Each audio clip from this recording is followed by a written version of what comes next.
नमस्कार दोस्तों। पिछले व्लॉग में आपने मेरे साथ गंगोली घाट के दर्शन किए। आज हम एक ऐसी जगह जा रहे हैं जिसे सुनकर ही रोंगटे खड़े हो जाते हैं। पाताल भुवनेश्वर। उत्तराखंड के पिथौरागढ़ जिले में स्थित यह एक चूना पत्थर की प्राकृतिक गुफा है जिसे भगवान शिव का पाताल लोक माना जाता है। ये जगह बिल्कुल धरती के केंद्र जैसी अनुभव देती है, जहां भगवान शिव और अन्य 33 कोटि देवी देवताओं के पवित्र स्थान और अद्भुत आकृतियां मौजूद हैं। यही कारण है कि यह स्थान न केवल एक महत्वपूर्ण धार्मिक स्थल है बल्कि बेहद रोमांचक भी है।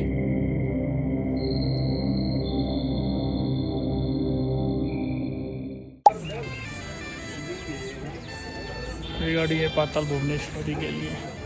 गंगोली घाट से मैंने पाताल भुवनेश्वर के लिए एक शेयरिंग टैक्सी ली जिसका किराया सिर्फ 200 रुपए था।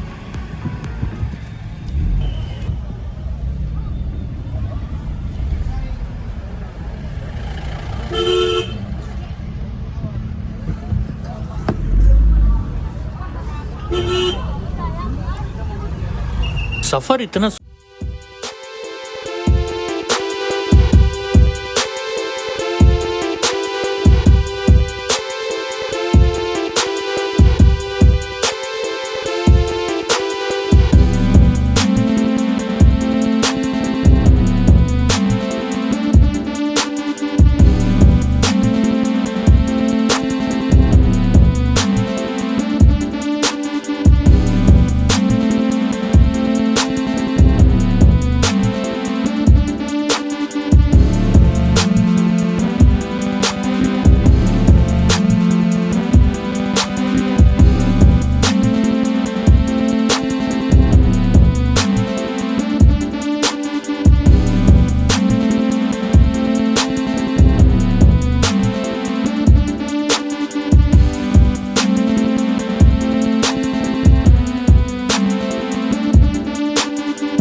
तेल भी चढ़ता है। दिया बत्ती गुफा के बाद शिवलिंग के पास दिया जला होगा, वहाँ पे भी जलाएंगे दिया। गुफा के अंदर शिव शक्ति के पास भी होगा, दो जगह दिया जलता है, वहाँ पे तेल चढ़ाएंगे आप। अच्छा, ऐसे ही तेल चढ़ा देंगे। हाँ जी, दिया जला होगा अखंड दिया, उसमें तेल चढ़ा देंगे। दे दो, चलो दे दो।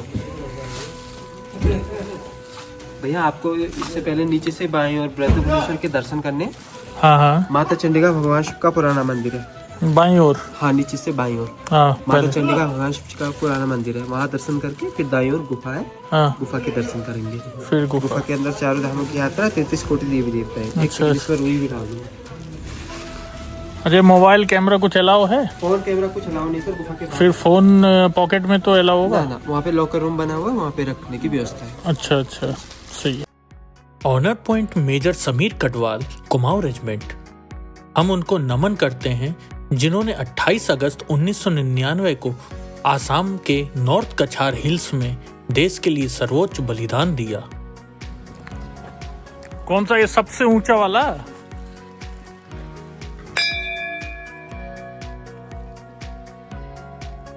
पंचाचूली पर्वत हिमालय की 5 दिव्य चोटियों का समूह है जो उत्तराखंड के कुमाऊं क्षेत्र में स्थित है।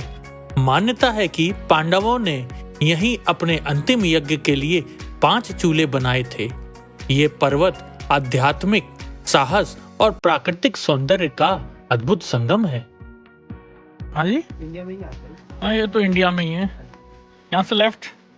पहले नीचे से लेफ्ट भुवनेश्वर के दर्शन इन दोनों के, हाँ, फिर राइट में कि एक का रास्ता। ठीक ठीक।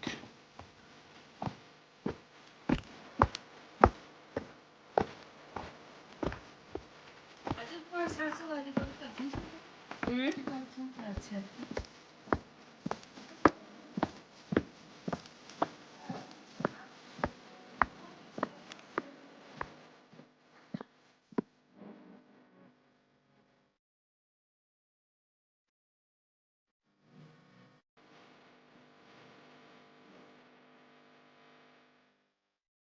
गुफा में प्रवेश करने से पहले मुझे बूढ़े महादेव के दर्शन हुए।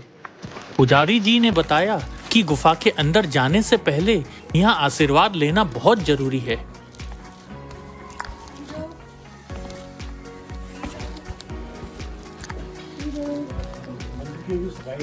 अच्छा अच्छा, वो उधर अभी मूर्ति भी नहीं है।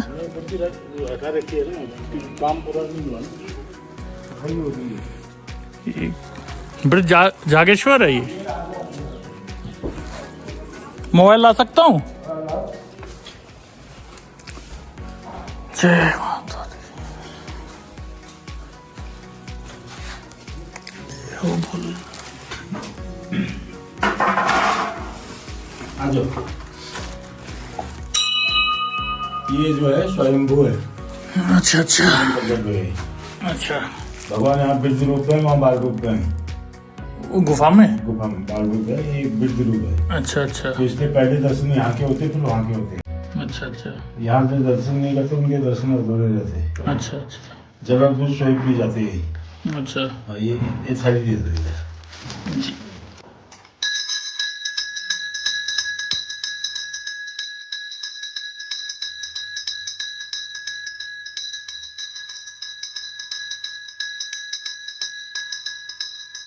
यहाँ पर कहीं भी आपको पैसे के लिए कोई भी नहीं पड़ेगा। जी जी। कोई भी पुजारी नहीं चल पड़ेगा। चलिए प्रसाद निकाल दीजिए। प्रसाद। आप नहीं भी देंगे ना, कोई भी नहीं बोलेगा क्यों नहीं दिया। अच्छा अच्छा। कई जगह तो ये रहता है ना कि पूजा करवाए हैं हाँ। तो पैसा चाहिए। नहीं, कई जगह ये रहता ही है। हम कभी किसी यात्री को बस बहुत है। यात्रियों में ये नाराज नहीं होना। हाँ जी हाँ जी। बस बार बार आना, दर्शन करना उन्होंने। यहाँ आप भगवान के दरबार में आए, हम क्या आपको लुटने के लिए थोड़ी बैठे हैं यहाँ पर। हाँ वो तो है बिल्कुल। हम ऐसा करेंगे ना। नहीं, कुछ लोगों की वजह से बदनाम मतलब है। अधिकतर क्या बोलते हैं, पुजारी लोग बदनाम होते बदनाम हैं। है। कुछ लोगों की वजह, सब नहीं। ये यूपी में बहुत चलता है। तभी तो मैं बोल रहा हूँ, मैं तो यूपी का हूँ, मुझे पता है। पहले ये भी यूपी में ही था। पहले था। यहाँ चलिए। ये जल्दी मुराद पूरा करते। अच्छा। हाँ।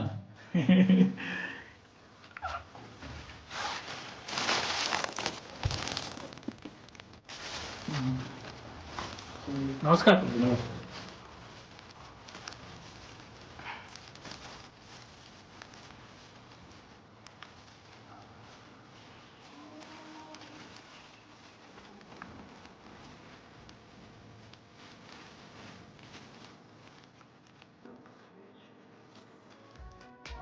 पाताल भुवनेश्वर के बारे में कहा जाता है कि जिसने इस गुफा के दर्शन कर लिए उसने समझो चारों धाम की यात्रा पूरी कर ली। यहाँ मानो पूरा ब्रह्मांड समाया हुआ है और कलयुग के अंत का रहस्य भी यहीं छुपा हुआ है। तो आइए दोस्तों, हम एक बार इसके इतिहास को समझ लेते हैं और इसमें क्या कलाकृति, क्या आकृति और कैसे ये गुफा का निर्माण हुआ, हम इसको भी एक बार समझ लेते हैं। पाताल भुवनेश्वर चूना पत्थर की एक प्राकृतिक गुफा है जो उत्तराखंड के पिथौरागढ़ जिले में गंगोली हाट नगर से 24 किलोमीटर दूर पर स्थित है। इस गुफा पर धार्मिक तथा ऐतिहासिक दृष्टि से महत्वपूर्ण कई प्राकृतिक कलाकृतियां स्थित हैं। दोस्तों, इस गुफा की खोज राजा ऋतुपर्णा ने की थी, जो सूर्य वंश के राजा थे और त्रेता युग में अयोध्या पर शासन करते थे। स्कंद पुराण में वर्णन है कि स्वयं महादेव शिव पाताल भुवनेश्वर में विराजमान रहते हैं और अन्य देवी देवता उनकी स्तुति करने यहाँ आते हैं। यह भी वर्णन है कि राजा ऋतुपर्णा जब एक जंगली हिरण का पीछा करते हुए इस गुफा में प्रविष्ट हुए तो उन्होंने इस गुफा के भीतर महादेव शिव सहित 33 कोटि देवताओं के साक्षात दर्शन किए थे।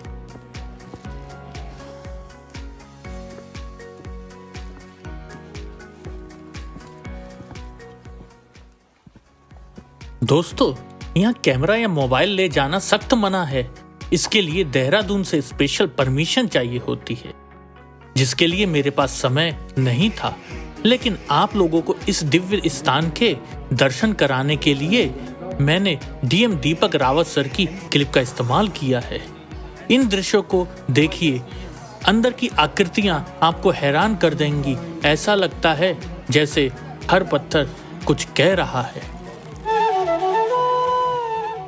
द्वापर युग में पांडवों ने यहाँ चौपड़ खेला और कलयुग में जगत गुरु आदि शंकराचार्य जब यहाँ इस गुफा में आए तो उन्होंने यहाँ एक तांबे का शिवलिंग स्थापित किया।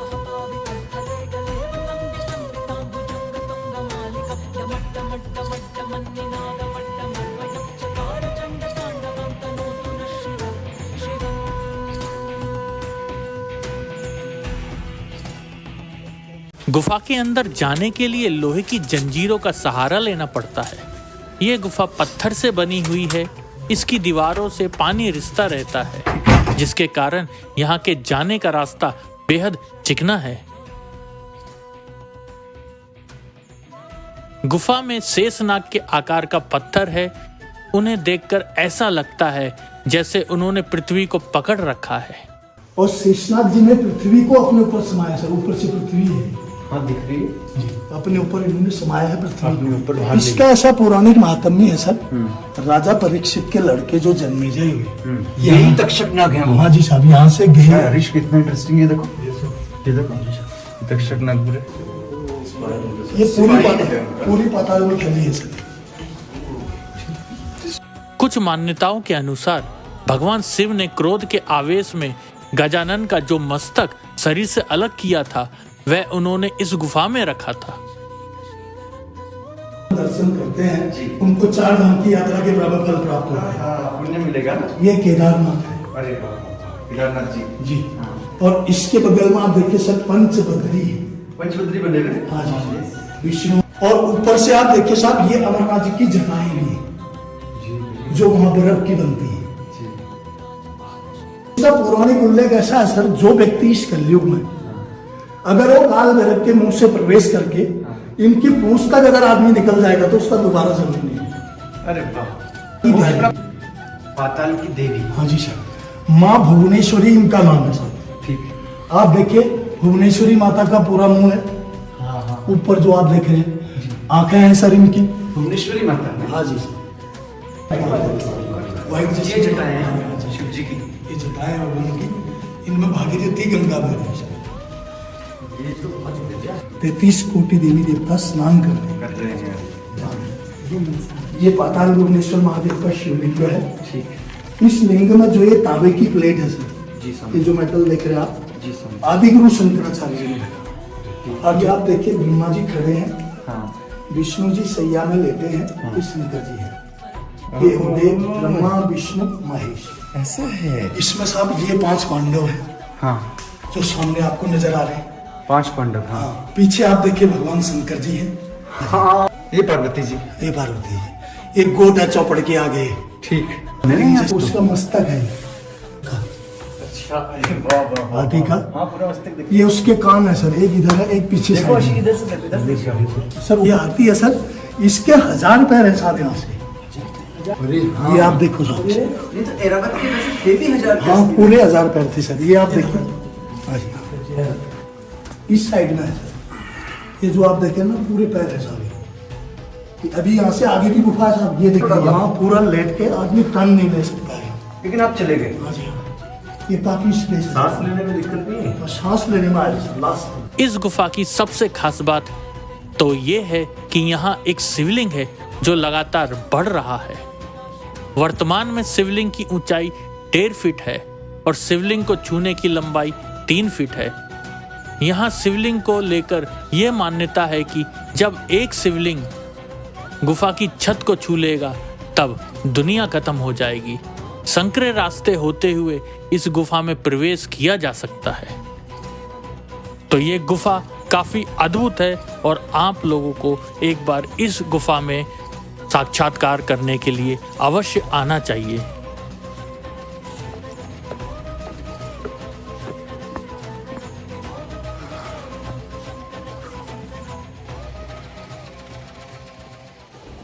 अगली सुबह जब मेरे कमरे की खिड़की खुली तो सामने साक्षात हिमालय मुस्कुरा रहा था। क्या आनंद था वो। फिर मेरी बात मंदिर के पुजारी से हुई और हमने चाय पीते पीते कुछ बातें करी। उन्होंने एक खास टिप दी, अगर आपको शांति से दर्शन करने हैं तो आप नवंबर से मार्च के बीच आइए। उन्होंने ये बताया। पीक सीजन में गाइड 100 से 150 लोगों को एक साथ गुफा में ले जाते हैं, जिससे ना तो कुछ समझ आता है और ना ही गुफा की ऊर्जा को महसूस करा जाता है।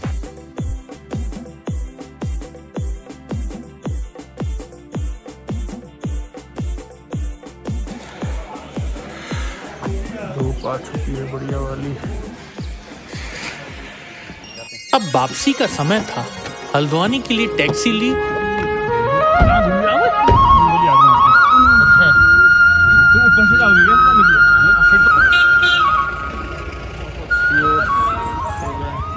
जैसे ही हम दोबारा गंगोली हाट मार्केट पहुंचे, मुझे लगा घर के लिए कुछ यादगार ले लेना चाहिए।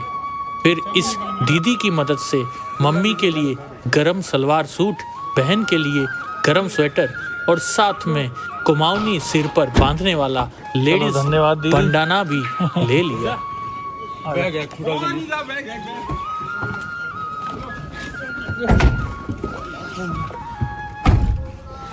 फिर रास्ते के नज़ारे लेते हुए कभी पहाड़, कभी छोटे छोटे गांव, कभी चलता हुआ निर्माण कार्य देखते हुए, इन सब का आनंद लेते हुए हमारी गाड़ी धीरे धीरे आगे बढ़ती रही।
और रास्ते में पहाड़ों का शुद्ध शाकाहारी भोजन किया। हाँ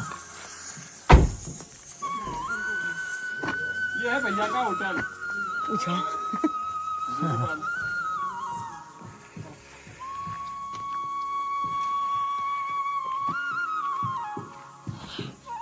चलो यहीं खाएं।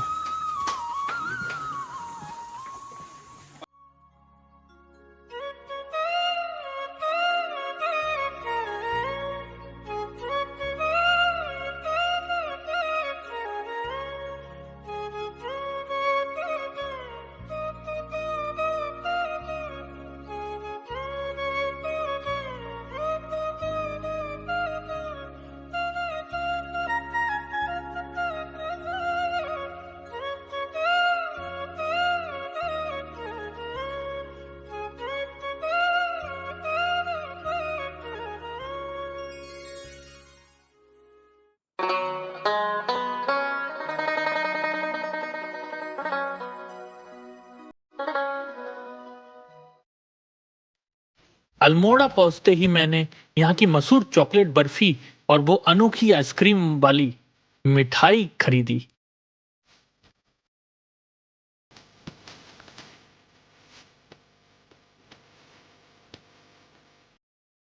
कौन सी ले रही हो? ये और भी कुछ है स्पेशल क्या इधर? स्पेशल सिंगोड़ी है, बर्फी है।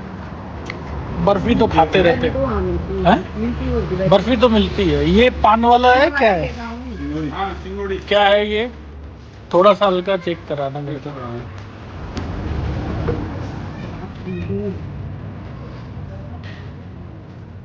अगर जिसने भी आइसक्रीम सेब वाली मिठाई अल्मोड़ा में खाई है ना, वो कमेंट में जरूर बताए इसको एक्चुअल में नाम क्या है। मतलब इसका नाम तो आपकी गढ़वाली में कहते हैं, वो क्या है वो प्लीज मुझे कमेंट में बताएं। 20 में भी है? 20 में भी है क्या? 20 किलो में है ना? किलो में 380।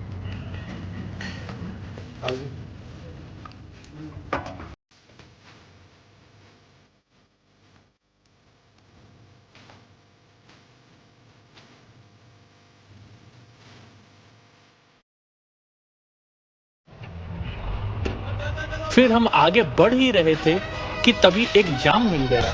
शायद सड़क पर निर्माण कार्य चल रहा था। हालांकि जाम जल्द ही खुल गया, लेकिन तब तक मैं गाड़ी से बाहर निकलकर पहाड़ों और आसपास के नज़ारों का पूरा आनंद ले रहा था।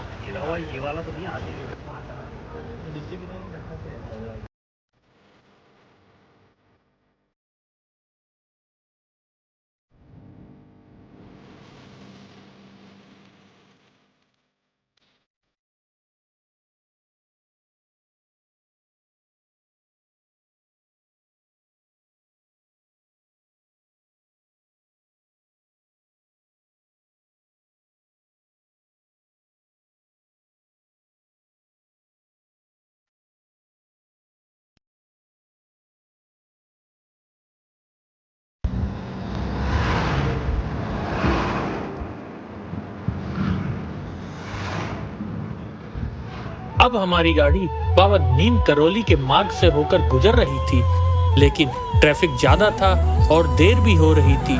इसलिए गाड़ी से ही बाबा नीम करौली को प्रणाम किया और मन में यही आशा रखी कि बाबा जल्दी स्वयं बुलाएंगे। हनुमते नमोस्तुते, श्री अंजनी सुताय नमोस्तुते, संकट मोचन नमोस्तुते, सिया राम दुलारे नमोस्तुते।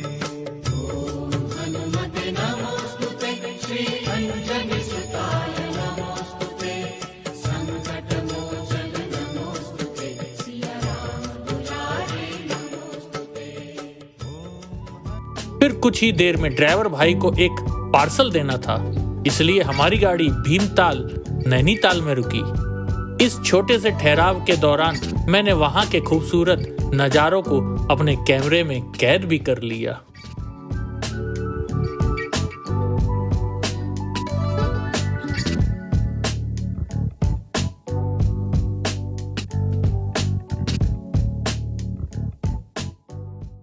फिर हमने बरेली के लिए हल्द्वानी पहुंचकर बस ली।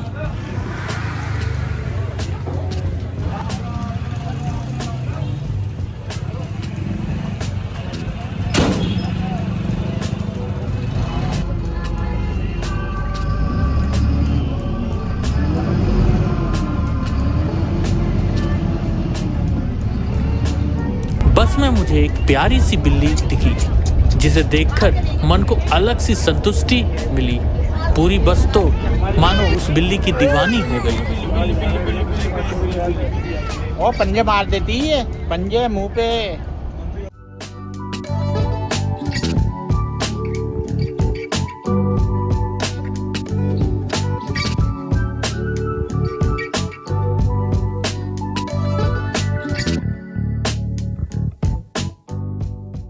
पाताल भुवनेश्वर की यह यात्रा मेरे जीवन की सबसे यादगार यात्राओं में से एक रहेगी। अगर आपको ये वीडियो अच्छा लगा तो इसे शेयर करें, कमेंट करें और कमेंट में ये जरूर लिखें कि जय भोलेनाथ। मिलते हैं अगले वीडियो में। धन्यवाद।